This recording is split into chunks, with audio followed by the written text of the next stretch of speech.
नमस्कार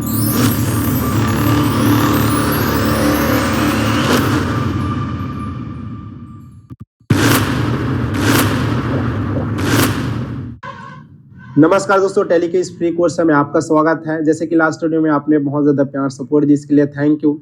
आज का वीडियो वाई टॉपिक वाइज होने वाला है ताकि आपको कोई डिस्टर्ब ना हो।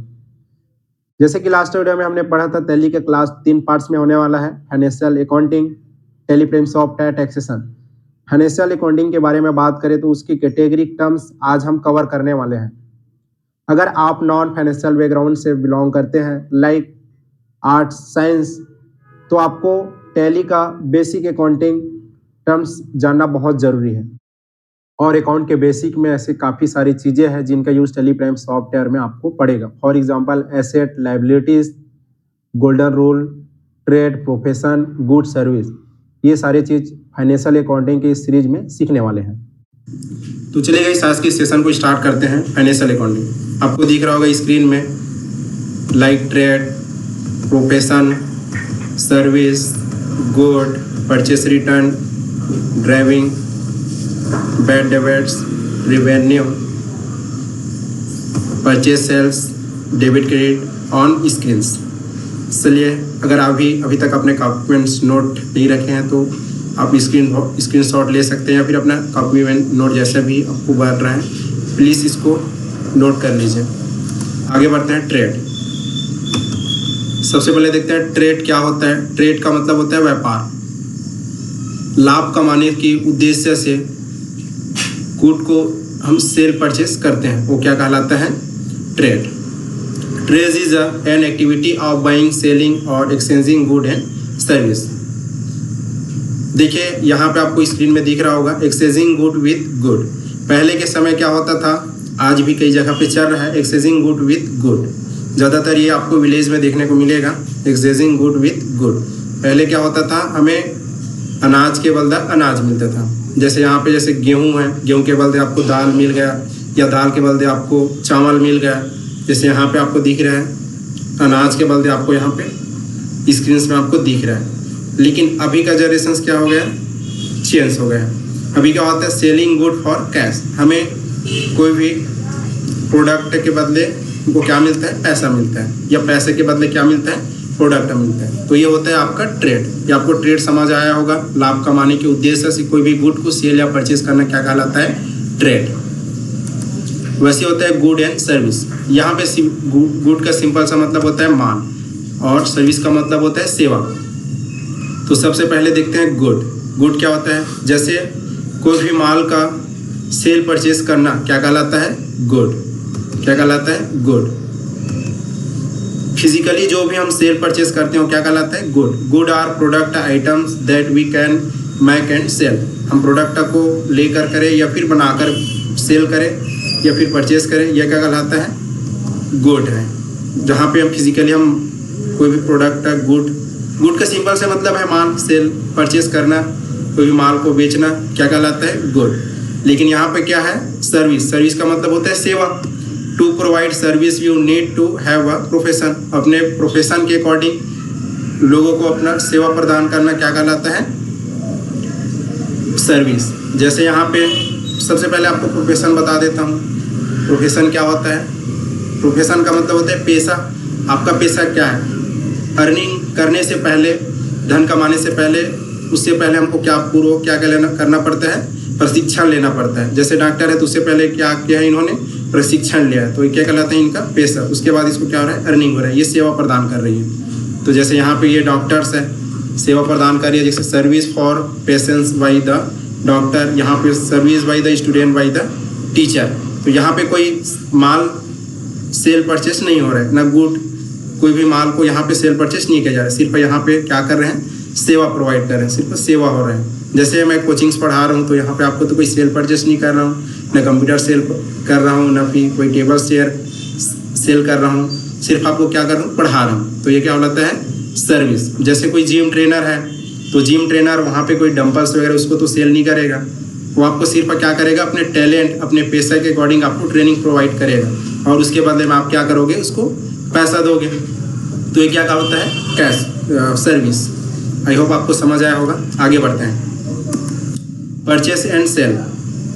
परचेस एंड सेल क्या होता है? परचेस का मतलब होता है खरीदना, एंड सेल का मतलब होता है बेचना। तो परचेस यहाँ पे जैसे दिख रहा होगा आपको, सबसे पहले आप ग्राफ देख ले। जैसे यहाँ पे हम क्या कर रहे हैं, सपोज मानो यहाँ पे आप क्या हो, रिटेलर हो। क्या हो? रिटेलर हो। आपको कोई ट्रेडर से चल रहा है, तो रिटेलर क्या कर रहे हैं, कहाँ से परचेज कर रहे हैं? होलसेलर से। होलसेलर कहाँ से परचेज कर रहे हैं? प्रोडक्शन से। तो यहाँ पे क्या हो रहे हैं, हम परचेज कर रहे हैं। क्या कर रहे हैं? परचेज कर रहे हैं। इसी आगे देखिए यहाँ पे क्या हो रहा है, प्रोडक्शन हाउस क्या कर रहा है, होलसेलर को सेल कर रहा है। होलसेलर किसको सेल कर रहा है? रिटेलर को। और रिटेलर किसको सेल कर रहा है? कस्टमर को। तो उसी को यहाँ पे दिखाया गया है। Purchase is the process where you purchase good from the wholesaler और प्रोडक्शन हाउस विद कैश। हम रिटेलर कहाँ से करते हैं, या फिर कोई होलसेलर से करेंगे, प्रोडक्शन हाउस से खरीदेंगे, या फिर कहाँ से खरीदेंगे, कोई बिग मार्केट से। वैसी सेल है, सेल भी कहाँ से हो रहा है, कोई production big market production house को सेल करेंगे, प्रोडक्शन हाउस होलसेलर को करेंगे, और होलसेलर किसको सेल करेंगे? रिटेलर को। और रिटेलर किसको सेल करेगा?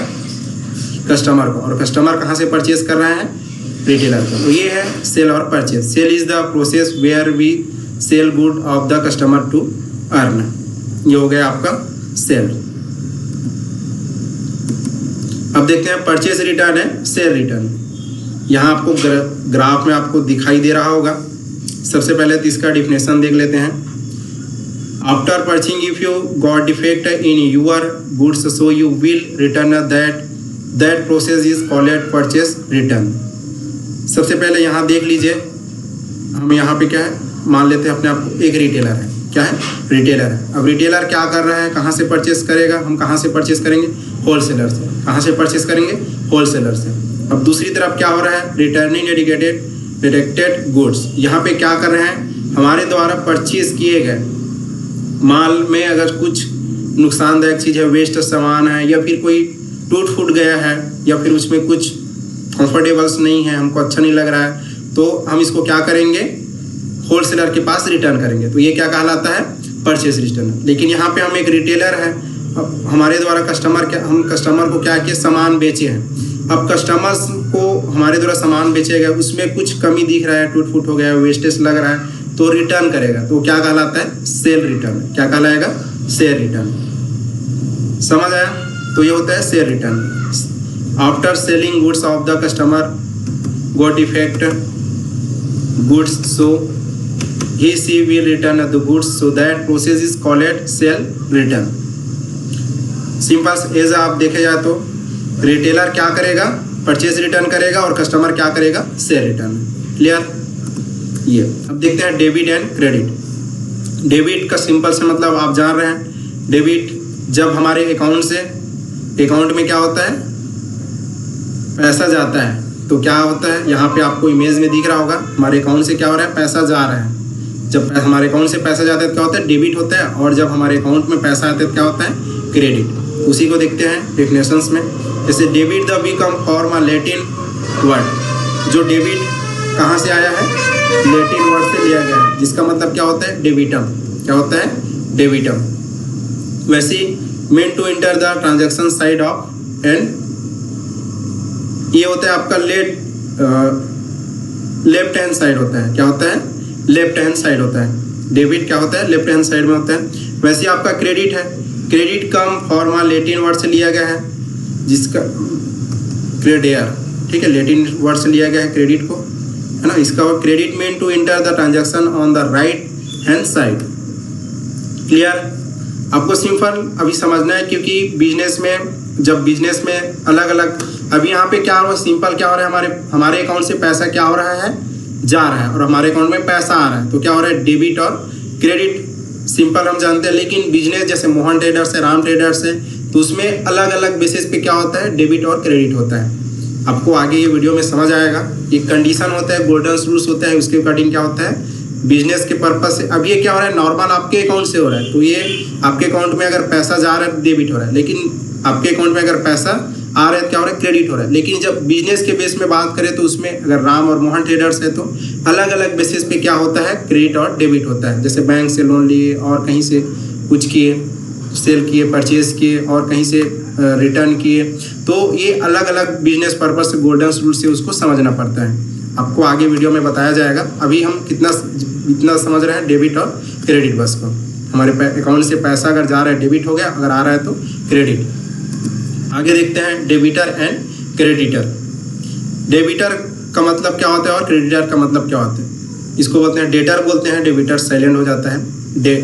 डेटर इज अ पर्सन और company who purchase goods on credit made payment for such a good at a later date। Debtor में क्या होता है, हम किसी, जैसे मैं मोहन ट्रेडर्स हूँ, अब मेरे ट्रेडर से हम किसी को क्या कर रहे हैं, सामान उधारी में दे रहे हैं कुछ दिनों के लिए। किसमें दे रहे हैं? उधारी में। तो इस कंडीशंस में इसको क्या बोलते हैं? डेटर। ठीक है। वैसे क्रेडिटर में है, creditor is a person or company who sold goods on credit receive payment for such good at later set। यहाँ पे क्या कर रहे हैं हम?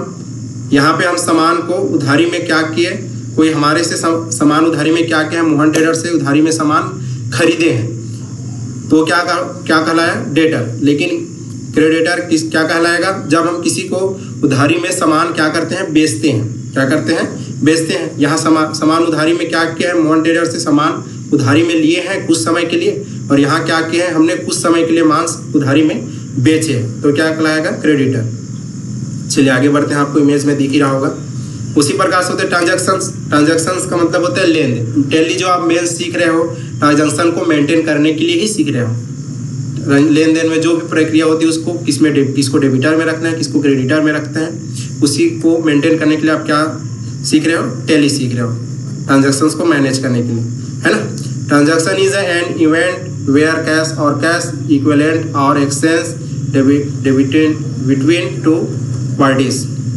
इसका आइडेंटिफिकेशन ट्रांजैक्शंस देखते हैं।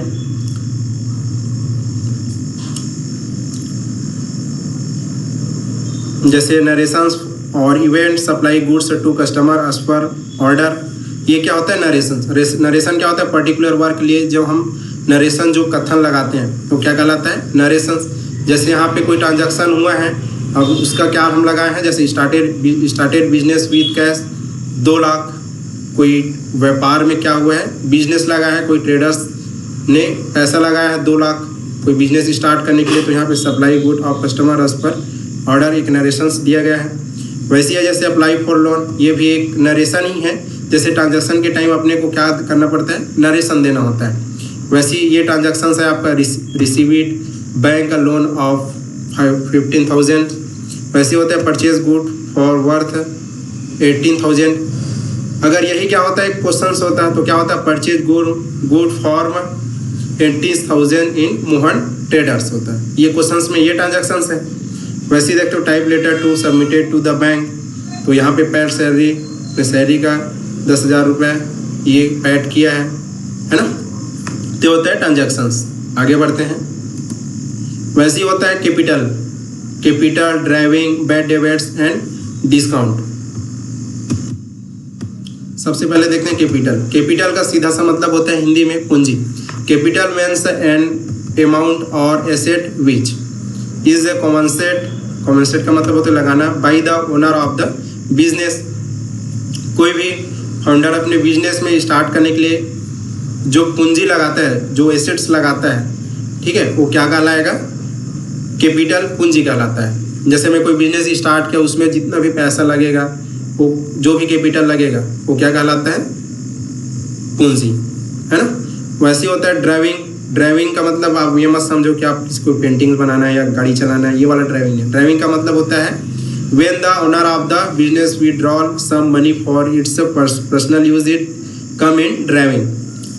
फाउंडर्स अपने पर्सनल या कुछ कारणवश, पर्सनल यूज़ के लिए कुछ कारणवश जो पैसा अपने निजी खर्चे के लिए जो पैसा अपने ट्रेड से, अपने बिजनेस से विड्रॉल करता है, निकालता है, वो क्या कहलाता है? ड्राइविंग। क्या कहलाएगा? ड्राइविंग। वैसी होती है बेड डेबिट्स। बेड डेबिट देखते हैं। Bed debits when you lose your lent amount in trade debts। इसमें क्या होता है? जैसे मैंने किसी को माल सेल किया हूँ, है ना, किसी को माल मैंने उधारी में सेल कर दिया हूँ, लेकिन वो पैसा अभी तक रिकवर नहीं हो पाया है, अभी तक नहीं दे पाया है। जैसे मैं मोहन ट्रेडर्स, मैंने राम ट्रेडर्स को सामान 50,000 का बेचा, लेकिन मेरा माल अभी तक मेरा जो पैसा है 50,000 अभी तक रिकवर नहीं हो पाया है। तो इस कंडीशन में इसको क्या बोलते हैं, बैड डेबिट्स। क्योंकि भाई मुझे 50,000 का तो लेन देन आगे गवर्नमेंट को दिखाना तो करना पड़ेगा ना, शोध करना पड़ेगा ना, तो ये रिकॉर्ड तो दिखाना पड़ेगा ना, ये होता है बैड डेबिट्स, है ना। आगे बढ़ते हैं। डिस्काउंट। डिस्काउंट क्या होता है, to increase the sales vendor you said to give customer discount come in indirect expense. इसका मतलब होता है कोई भी फाउंडर्स ट्रेडर्स क्या करता है, अपने सेल्स को बढ़ाने के लिए क्या करता है, उसमें कुछ डिस्काउंट देता है अपने बिजनेस में, जो यूज़ करता है कुछ भी डिस्काउंट जैसे दे रहा है 10%, 5%, तो ये क्या कहलाता है, डिस्काउंट। क्या कहलाता है, डिस्काउंट। अपने सेल्स इंक्रीज, ताकि मेरा सेल पर अच्छे से हो, सेलिंग अच्छे से हो, उसके लिए क्या करता है, डिस्काउंट देता है, तो वो क्या कहलाता है, डिस्काउंट। क्या कहलाएगा, डिस्काउंट। और ये इनडायरेक्ट एक्सपेंस है। आगे देखते हैं assets. All of the property of the business of you is called your asset. Asset का सिंपल सा मतलब होता है संपत्ति। क्या होता है, संपत्ति। यहाँ क्या बोल रहे हैं, all of the property of the business.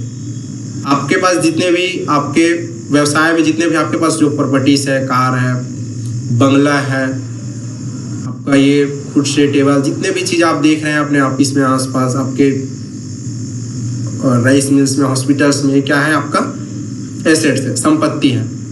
लेकिन इसको फिर अलग अलग कैटेगरी में बांटा गया है। अब संपत्ति क्या है, संपत्ति भी अलग अलग टाइप से है। पहला हो गया आपका करेंट एसेट्स। क्या हो गया, करेंट एसेट। और होता है आपका फिक्स एसेट। फिक्स का मतलब स्थायी संपत्ति, और ये हो गया करेंट एसेट। ये होता है आपका अस्थायी संपत्ति होता है। जैसे देखते हैं, current assets part of asset which doesn't not stay for long time. ये जो एसेट अस्थायी होता है और ये लंबे समय, जैसे आपका गुड है, गुड कोई माल है, तो क्या होता है, करेंट एसेट्स है। क्या है, करेंट एसेट। करेंट एसेट में क्यों आ रहा है, सपोज मानो आपके कपड़े का दुकान है ना, कपड़े दुकान में आप कोई साड़ी सेल किए, है ना, तो ये आपका एक माल है, गुड है ना, उसको तो आप रोक के नहीं रख सकते हो लंबे टाइम तक, तो क्या हो गया, गुड हो गया। लेकिन वहाँ पे जो लंबे टाइम के लिए नहीं रहते हैं वो क्या कहलाएगा, करेंट एसेट्स। मतलब स्थायी, अस्थायी संपत्ति। आपका कैश इन बैंक है, आपके बैंक में जो पैसा है वो लंबे टाइम तक रह पाना ये पॉसिबल्स नहीं है ना, सबका अलग अलग कंडीशंस है। आगे बढ़ते हैं। ये हो गया आपका करेंट एसेट, है ना, जो अस्थायी संपत्ति जिसका हम यूज़ कर डालते हैं, जल्दी समय के लिए यूज़ हो जाता है, ये क्या होता है, करेंट। वही फिक्स एसेट का बात करें, स्थायी संपत्ति। Asset which is not for sale, just do it support business, call it fix asset. जैसे आपका टेबल हो गया, चेयर हो गया आदि, कंप्यूटर, टेबल्स, ये सारा चीज़ क्या है, आपका ज़मीन हो गया, कार, गाड़ी, बंगला, ये क्या है, आपका फिक्स एसेट है। क्या है, फिक्स एसेट। आप इसको सेल नहीं कर सकते, है ना, सेल कर सकते हैं लेकिन इसका एक लंबे टाइम होता है। इसको आप करेंट, जैसे आपके यहाँ पर कपड़े का दुकान है, कपड़े दुकान में आपके टेबल, कंप्यूटर, चेयर थे, लेकिन आपने सिर्फ साड़ी बस को सेल किए, टेबल चेयर को किए क्या, नहीं किया। अगर आपके पास टेबल चेयर का दुकान है तो अलग चीज़ है, आप टेबल चेयर को ही करोगे, है ना। चलिए आगे बढ़ते हैं। वैसे होते हैं इनकम। इनकम का सिंपल सा मतलब होता है आपका आय। देखते हैं, earning amount from the earning amount from the sales call it revenue. सबसे पहले देखते हैं यहाँ पे क्या होता है, रेवेन्यू। रेवेन्यू का मतलब क्या होता है, हिंदी में राजस्व। आपको बता देता हूँ क्या होता है, राजस्व। आपके बिजनेस में जितने भी सेल परचेज करने से आपको जितना भी अर्निंग हो रहा है वो क्या कहलाता है, रेवेन्यू। क्या कहलाएगा, रेवेन्यू, राजस्व। अब इसमें देखते हैं आपका इनकम। रेवेन्यू और इनकम अलग अलग चीज़ है। भाई आपने जैसे सपोज मानो एक दिन में सुबह से शाम तक आपका कपड़े का दुकान है, उसमें आपने 10,000 अर्निंग की है ना। अब 10,000 तो आपका शुद्ध इनकम नहीं है, क्योंकि इसमें आपका बहुत सारा चीज़ जुड़ा हुआ है, आपको 50% ही मिला है ना। तो ये आपका क्या हो गया, इनकम हो गया। भाई इसमें आपने क्या किए, अब जैसे उसमें बहुत सारी चीज़ आपका जुड़ा रहेगा। जैसे 50% आपका कपड़े का मार्जिन निकल रहा है, लेकिन उसमें आपका एम्प्लॉय को देना पड़ेगा, रेंट देना पड़ेगा, बिजली बिल देना पड़ेगा, पानी बॉटल्स मंगा रहे हो, न्यूज़पेपर है, तो ये सारा चीज़ काट कर आपको जो प्रॉफिट होता है, जो आपके लिए बचता है, 1,000, 2,000, 5,000 जैसा भी हो, वो क्या कहलाएगा, इनकम कहलाएगा। क्या कहलाएगा, इनकम। आइए, इनकम को भी 2 टाइप्स में बांटा गया है। एक हो गया आपका इनडायरेक्ट और एक हो गया आपका डायरेक्ट। तो सबसे पहले देखते हैं डायरेक्ट इनकम क्या होता है। डायरेक्ट इनकम का मतलब होता है प्रत्यक्ष आय। प्रत्यक्ष आय जिसको आपको फिक्स रहता है वो क्या कहलाएगा। जैसे आप कोई सेल्स में काम कर रहे हो तो आपका क्या होगा, ये डायरेक्ट इनकम है। या फिर आप कोई सर्विसेज में लगे हो तो ये क्या कहलाएगा, आपका डायरेक्ट इनकम है ना। वैसे होता है आपका जो स्थायी है, आपको जो मंथली, जैसे आप किसी को सैलरी मिल रहा है 20,000 30,000, वो क्या होता है उसका डायरेक्ट इनकम। इनडायरेक्ट इनकम में क्या होता है, जैसे आपने कहीं बिल्डिंग्स है, आपका कोई घर है, या फिर कहीं आपको कहीं से आ रहा है, किसी को पैसा ब्याज में दिए हो, या आपको कहीं से कमीशन मिल रहा है, तो ये होता है अप्रत्यक्ष खर्च, सॉरी इनडायरेक्ट इनकम। क्या कहलाएगा, इनडायरेक्ट इनकम। इसका एग्जांपल्स देख लेते हैं डायरेक्ट एंड इनडायरेक्ट इनकम का। जैसे यहाँ पे डायरेक्ट इनकम का आपको दिख रहा होगा, डायरेक्ट और इनडायरेक्ट इनकम का। देखो डायरेक्ट इनकम में जैसे आपको सेल कर रहे हो, आपका डायरेक्ट इनकम होगा। किसी के बिजनेस सर्विसेज से आपको पैसा आ रहा है, आपकी सर्विस या बिजनेस से, तो क्या कहलाएगा, डायरेक्ट इनकम, स्थायी आय है ना। प्रत्यक्ष आय होता है अप्रत्यक्ष इनकम।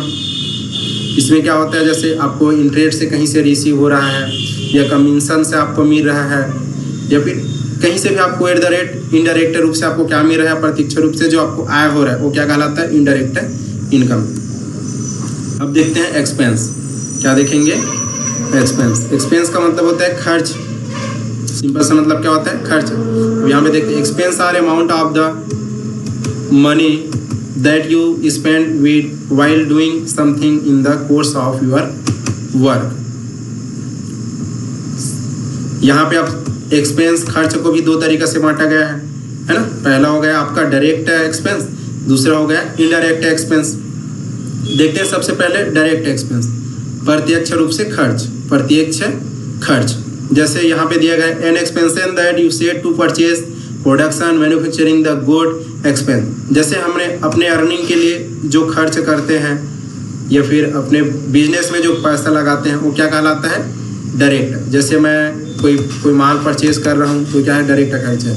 या कोई प्रोडक्शंस कर रहा हूँ, डायरेक्ट खर्च है। मैन्युफैक्चरिंग कर रहा हूँ तो क्या है, डायरेक्ट खर्च है। ये प्रत्यक्ष क्या है, खर्च है। तो क्या कहलाता है, प्रत्यक्ष खर्च। यहाँ पे मैंने कोई बिजनेस में पैसा कमाने के लिए, फिर उसमें इंक्रीज करने के लिए जो खर्च कर रहा हूँ, क्या कहलाएगा, आपका डायरेक्ट एक्सपेंस के अंतर्गत है। वही इनडायरेक्ट एक्सपेंस में देखते हैं। अब यहाँ पे जैसे मैंने कोई शोरूम खुला गाड़ी का या कोई कार का, है ना, तो यहाँ पे क्या कर रहा हूँ मैं, उसको शोरूम तो खोल लूँ, लेकिन उसको अकेले रखूँगा क्या, शोरूम में अकेले रह पाऊँगा क्या, नहीं रह पाऊँगा भी। तो इसने कस्टमर को हैंडल कर पाऊँगा कि नहीं। तो मुझे क्या चाहिए, कस्टमर चाहिए, है ना, एम्प्लॉई चाहिए, और बिजली बिल्स तो लगेगा ही, रूम रेंट लगेगा ही, बहुत बड़ा होलसेल भी चाहिए, है ना।